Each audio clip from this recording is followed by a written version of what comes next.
Welcome to D&D Declassified. I'm Philip. I'm Nathan. I'm Jacob. And today we're working on... the video today is world building. Let's make a start. Yeah. World building encompasses the entire world that you, as a DM, will be running. It will encompass where your players can go, what's in that world. We're going to cover making your own world. We're going to cover the modules, if you don't make your own world, possible modules to follow, whether you get a pre-existing world or go to a module. And on top of that, we're going to have a look at some of the planes of existence and whether you're going to use those in your world. Yep. So let's make a start with that. So now we're going to be talking about how to build your own world. And the most important part of that is picking a place to start. It can be as small or as big as you want, but it helps to start small and branch out from there. Start with a village and start adding stuff around it. If you need to find real-world inspiration, you can do that. Base it loosely off a pre-existing landmass, say Ireland, England, America if you want. Or better yet, there are tools online where you can generate your own world. You can just click generate and it'll create a world. And some of them even create countries if you want to go that way, and you're able to edit whatever it creates. So if you don't like the sound of something or how it looks, just change some things and you can do that. That's Azgarr. Yeah, so that's Azgarr. So Azgarr is the one I'm most familiar with. So you're able to just click generate, you're able to put parameters.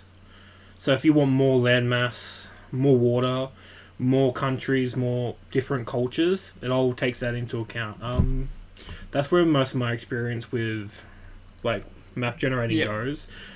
He's more familiar with Inkarnate, are you? I started my campaign using a book, which was Fantasy Art and RGB Maps, RPG. I started drawing it all out, and then Phil introduced me to Inkarnate. I took all of my drawings and redid them into Inkarnate. You can find the links of what we're talking about in the description below. Inkarnate is very much a MS Paint kind of feel. You can grab it and draw your outlines, but then it also has a building you can drag onto that map, and it's pre-existing. You can change the size of it. Stamps. Stamps. Yeah. I found that amazing to use. For me, I ended up building a whole entire world in Inkarnate, and that's my main experience. What about you, Phil? Yeah, I didn't start with Inkarnate. I think I originally started with drawing. I didn't have a book like that. But yeah, I started drawing how I pictured my world to look. And then from there, I went on to Inkarnate. And I think I used something called Dungeon Painter, which is a Steam-based application, to create like how I saw the world in more fine detail than hand drawing stuff. But then I found Inkarnate, and that just helped expand on what I had already drawn freehand kind of stuff, which is always good to start off with. Yeah, there's quite a lot of online tools to aid you with world building. Inkarnate, Donjon, Azgarr, World Anvil. There's a whole handful. You've only got to There's even, if I remember correctly, there's even an entire subreddit dedicated to creating maps online. You've only got to Google search it. It's pretty easy nowadays. Some of them you do require a subscription for, or a monthly payment. World Anvil, I know. Inkarnate, you do, but you can just buy a straight out. I own my share of kind of thing.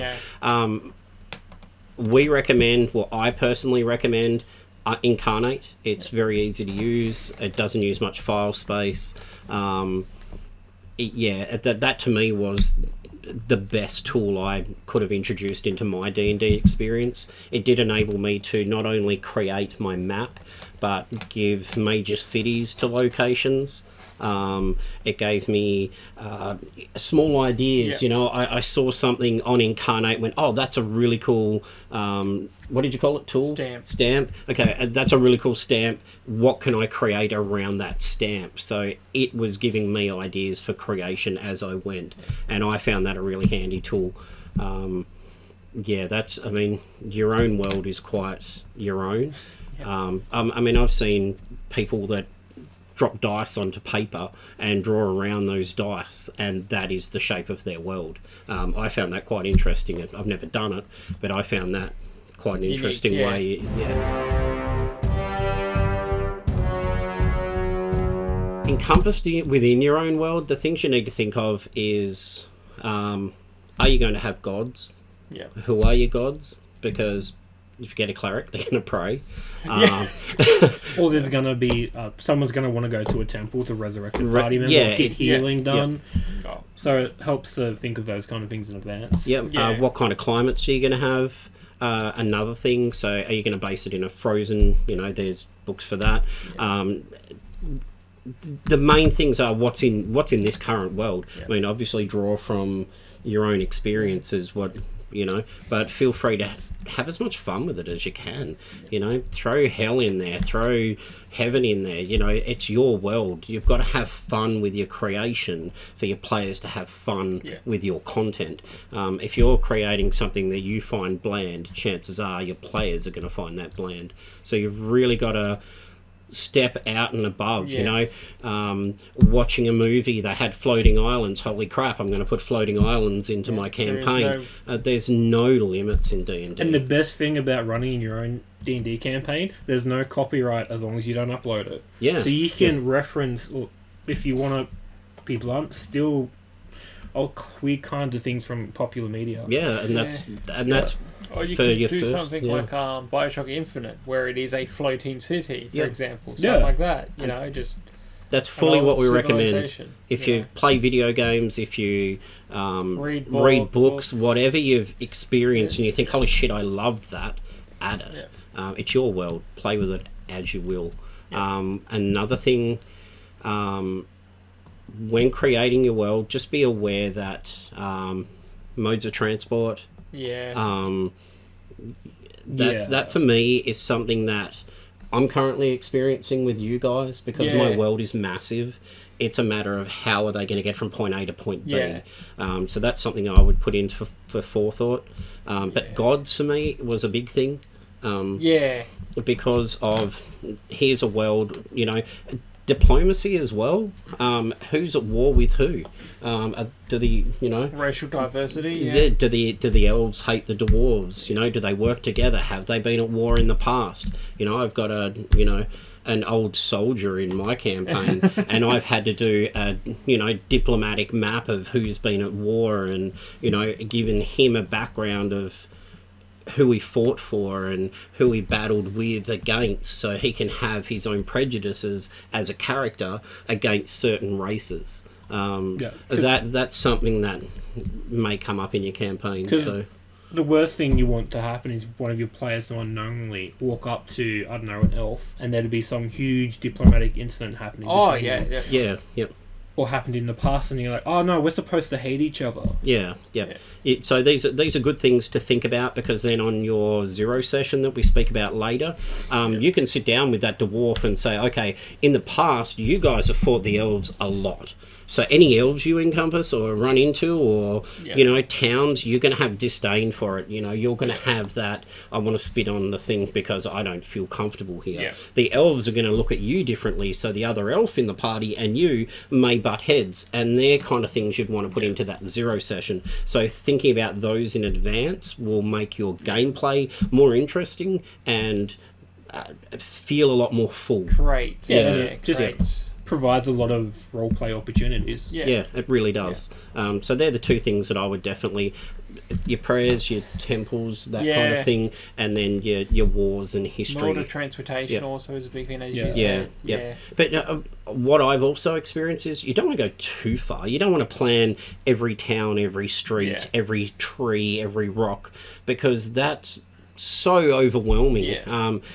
For me, when creating the world, I've popped towns around, and I've got random encounter tables that I can roll on to say, okay, they're travelling, I'll see what might happen. I've spoken to Jacob today, and he dropped a hint of, we haven't run into much rain or something, and then I'll have a massive thunderstorm. They're not things I've pre-planned, they're things that I can think of on the fly, and you'll find a lot as a DM, it's good to not plan everything, and the ability to just throw things off the top of your brain, an idea. I saw a post about a note that said, what was it? What was it, dwarf or it was something in a skirt? I can't Sexy goblin. A sexy goblin. That's it. Sexy goblin. I mean, that's just on someone's DM screen. That can go anywhere. Don't overplan your world, but at least have the core things that you need. Yeah. It's diplomacy, travel, gods, those kind of core things, and obviously your map. You need to know what's in your area so your players can play. It helps to know that if the party goes east, they're going to hit such and such. Like, I personally work on the 4-town kind of rule. So if they start in one town, I try to work on the 4 nearest towns and what happens around those towns. Or say, like a side quest, like have 4 side quests in the starting town that lead to those 4 towns. That way the player decides, hey, we want to head this way because of this reason. Then you work on that. You and pre-plan. then branch from there. Personally, I also like to have my big bad have an area, and I like to be working on the big bad's area while they're in their town. So I'm continually adding, okay, the big bad over this month has accumulated X amount of extra soldiers while they're clearing over here. The big bad's doing this. So I've got a bit of an idea about what they may run into in the future. And I don't care if it's a year, 2 years, however long it takes, a month. I mean, if you're doing a one shot that day, that one you'll probably want to have worked out. And there's nothing to say that you can't lead a one shot into a campaign, because your players might be like, I really like this character playing this one shot. Well, see, one shots are amazing for that. I personally, from experience, at our local game store played in a one shot that was taken from one of the DMs there. They'd built their world and they pulled the one shot out of one area in their world. So that world was a massive tree. The whole world was on top of a tree. Our one shot was basically getting to a temple and saving it from spiders. And in the process, a lot of funny stuff happened, but I ended up getting a statue of myself naked in that temple. There's a long story to that. I had no pants on. But it's a one shot can help you flush out your world. So if you're not sure how to fill out a bit of a world over here, run a one shot in that area, and what those players do will help you figure out what that area is all about. And then when it comes to the campaign, you've got a clearer idea about that area. It might not be exactly the same as the one shot, but you will have filled it out in your mind. We'll move on from that one, and we'll go to, do you create your own world from scratch, or do you use a pre-existing module? So, as basic as you can get, there is the starter set. This is designed to be all you need. Just getting in, you can run a small adventure out of this. I'll hold it up for him there, so. Thank you. Hand up. The lighting, It's bought at any game store. Actually, I think Target have it, or Kmart have it nowadays. Yeah, you can find it at a lot of places. It's got everything you need. I don't think it has dice, does it? It comes with dice. Well, there you go. It comes with dice. It runs this module. Lost Mine of Fandelver. Hope I pronounced that right. Comes with pre-done character sheets, so you don't have to generate your own. It has the rules you need, all of them, as far as I know, unless your players somehow unearth one that nobody really encounters. For that set there, it's really good if you're a new DM and your players are new to the table. If you've got experienced players, they're going to push the envelope a little more. Unless you can say, hey, rein yourself in and play at a beginner level with the rest of the table. This one's really good for kids getting into it, for, hey, none of us have ever played D&D, let's have a night and give it a go. It's as simple as reading through the beginner manual, and then you can pretty much sit down with a character sheet and have a go at it. It's quite a fun adventure. I've actually had a good mess around with that one. Yeah, it comes with a rule book, the module itself, and the character sheet, so you're set. Yep. Yeah. And it's pretty cheap. Like, just for, hey, do you want to try D&D? Is it something for you? That's a good, as it says, I think starter it's like set. 35 Australian. Yeah, I think, it's give or not take. very expensive not for what that, you get yeah. in it. For what Yeah. you get, it's Yeah, much better yeah. compared Yeah. to spending what, 120 for a player handbook and a DM's guide. Yeah. Combo. Yeah. Better Yeah. yet, because of the module, it comes with some monsters. Yeah. I love Not that a you- lot. So I love that you're rubbing it. Yeah. And what do you got next? first one I ever played, Storm King Thunder. It's a good book. It's about giants. It has, I think, like most of the giants types in them, and it's involving them and their political Yeah, hold it up. stuff. Yeah. Thank you. So that's Storm King's Thunder. Yeah. This is from Level 1 yeah, to this is 13, I think. 1 to think- 13. Yeah, Yeah. It's So 1 to 10. 1 to 10, yeah. Yeah, so it's Yeah. a recommended Baseline. manual for us if you don't want to build your own world. This is a good one that has the land, has the monsters, has a story in it.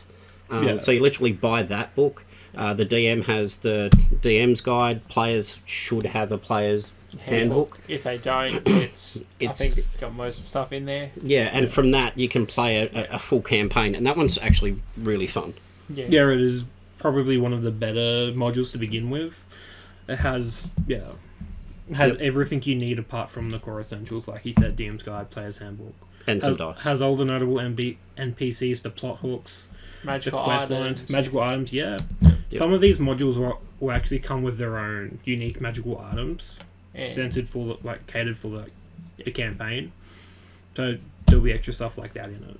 But that would be our recommended if you don't want to Yeah. create your own world, and you've already played through the starter set, or you're like, no, starter set's for, not for me. I want to jump right in. Storm King's Thunder is one that isn't going to TPK, total party kill your bloody players. Not early on. Later Not on, a, yeah. I mean, it has the potential to, any book does, but it's a little easier to manage than some of the other books, which we'll go through Yeah. later as our don't do as your first time. Yeah. We'll get to them with Phil in Yeah. a minute, but Yeah. what else you got there, Jacob? Tales of the Yawning Portal. Now this one's a good one. It has a series of one shots. So Hold up. I'll hold that for you. Yeah. So what's the levels? I think it goes to 10. I think Yeah, most modules most are of 10. them go I to think 10. I think most of them go to 10, but yeah, has like 7 of them, and these are all throughout the various editions of D&D, and they've been re-edited, Yep. Yeah. redone to be for 5th ed. So there's a lot of history here. I'm sure if anyone's played any of the older editions, you might recognize some. But this one's a good one. It has everything you need for each adventure. I think some of them can end up only being like 30 pages in here, and that's the complete story. So this is also a good option to do. They're good one shots, so Yeah. if rather than a starter set, or you've done the starter set and you want to do another shorter version, Yeah. that's what these are good for. Yeah. It's, one shot means you play it and you're done. Yeah. Worst sorry. Worst case scenario, you might be at it for 2 sessions, but that doesn't really happen too often. Yeah, yep. Yeah, it also gives the players, if they want to play a particular class, like, hey, can I do on the next one play this class? Like, I liked how you played cleric. Can I Yep. play cleric this time and you play Yeah. maybe barbarian? Because it gives that sort of mixed thing. While that module, like Storm King, is very much You're stuck in your Yeah. character for a while unless you're multi-class, and that's a whole different Yeah. ballgame. Also, it's a great way to get a ton of DMing experience or player experience Yeah. in a ton of different environments and situations. Yep. So it's good for a bit of experience in D&D without playing full modules. Yeah. Before we get on to the ones we don't recommend you play for a first time, I'll show you there's not only the official Dungeons and Dragons modules. There's a lot of alternative modules you can buy, Kickstarters, alternative places online. There's a lot of different ones. This one here is Into the Borderlands. This one is basically a throwback to the original adventures. It's been reimagined for 5e, so it's with your current rule set. but this is playing the original kind of stuff. So this is first aired in 5e. So yeah, there's a whole series of these. I think they're up to what, 6 now, 5. Yeah. There's quite a few of these. These are actually really good, and it's a throwback to the old days. So who doesn't want to go through old, you know?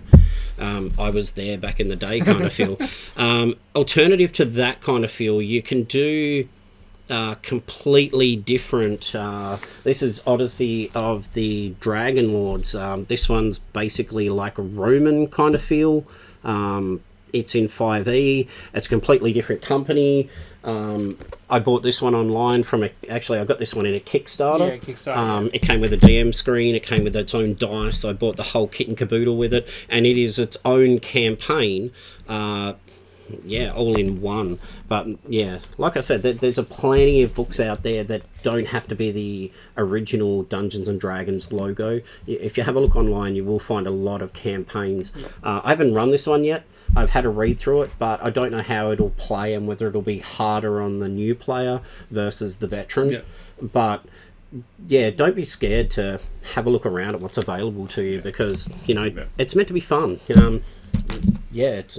But speaking of fun, here's a couple of modules that aren't fun for new players. So if you're starting to DM, these are two modules that we as a group have said no, you don't want to touch, no, unless you really want to punish your players. Like, we want something really hard. Well, the first one is the famous Curse of Strahd, as some people will be like, it's just a vampire. It's more than a vampire. It's, I would say, one of the most difficult modules to begin with, based on the fact I think the first 2 chapters, there's about 6 encounters that can just TPK. Yeah. If your party's like annoying people, like, we'll like to poke the bear, you'll poke the bear and get slapped.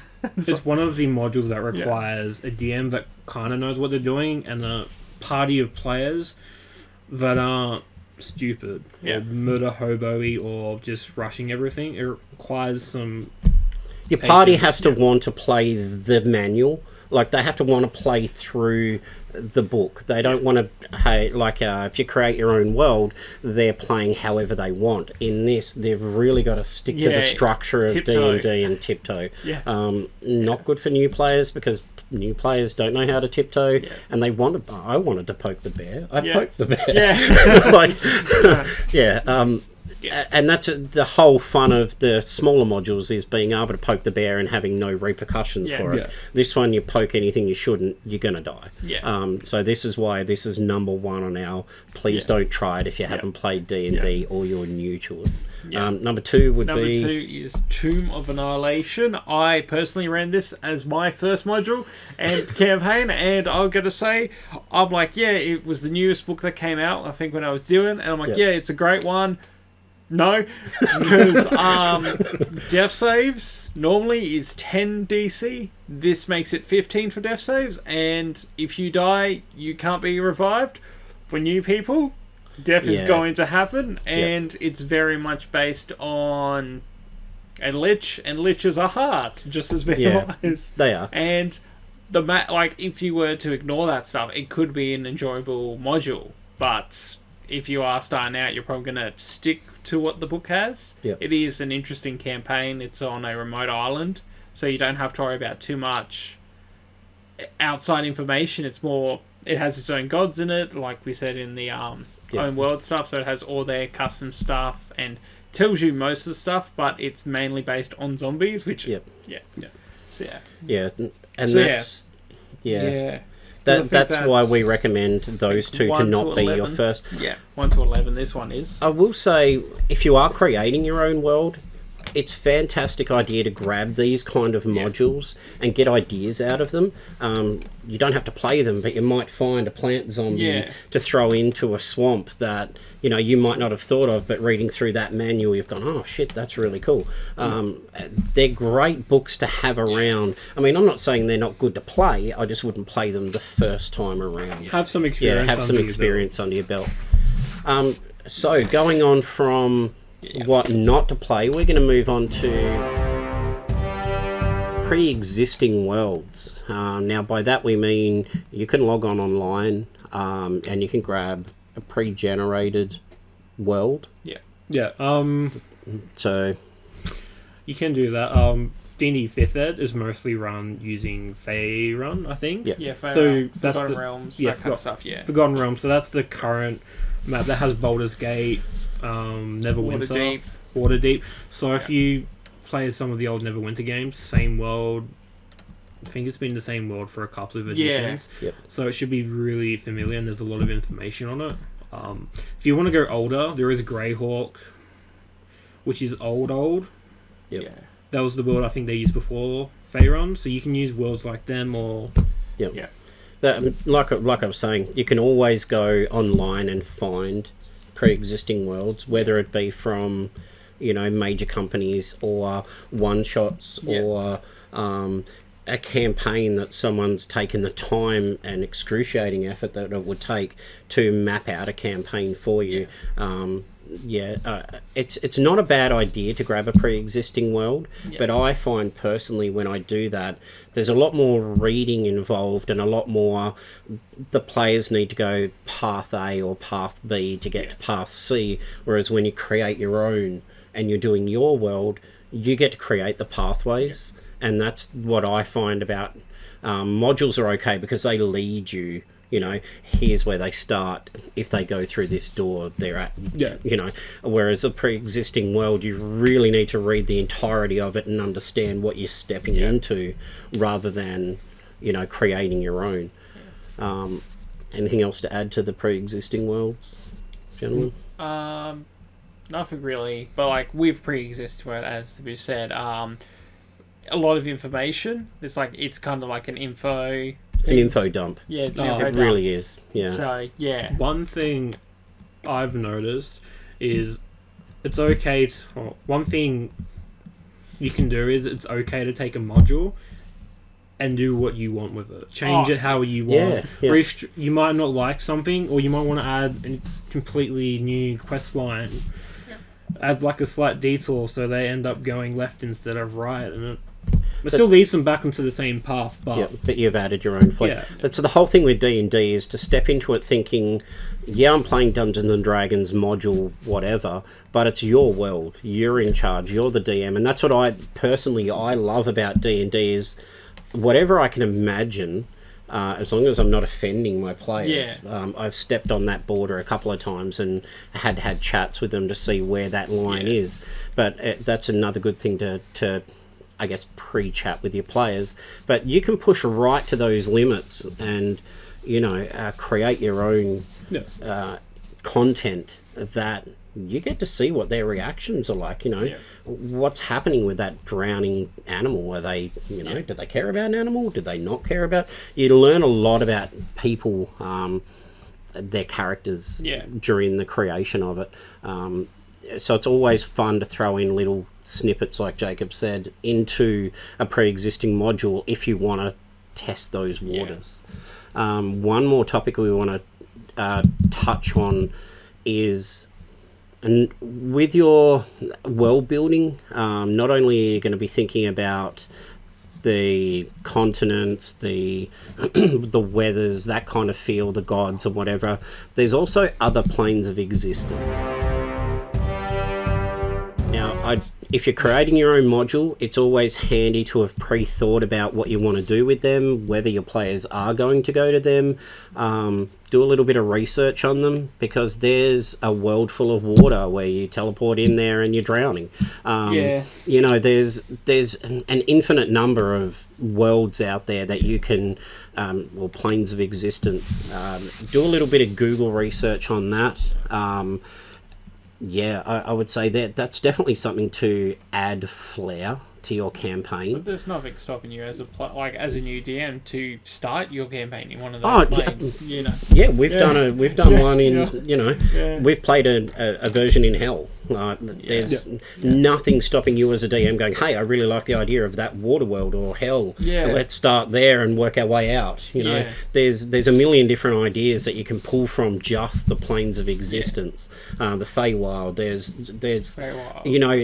Feywild's fun. I like the idea of stepping in for 10 minutes, coming out and it's been 10 hours perhaps. There's so many different aspects of those planes that can add a lot of flair to your campaign. But at the same time, if you're DMing for the first time, don't overload yourself.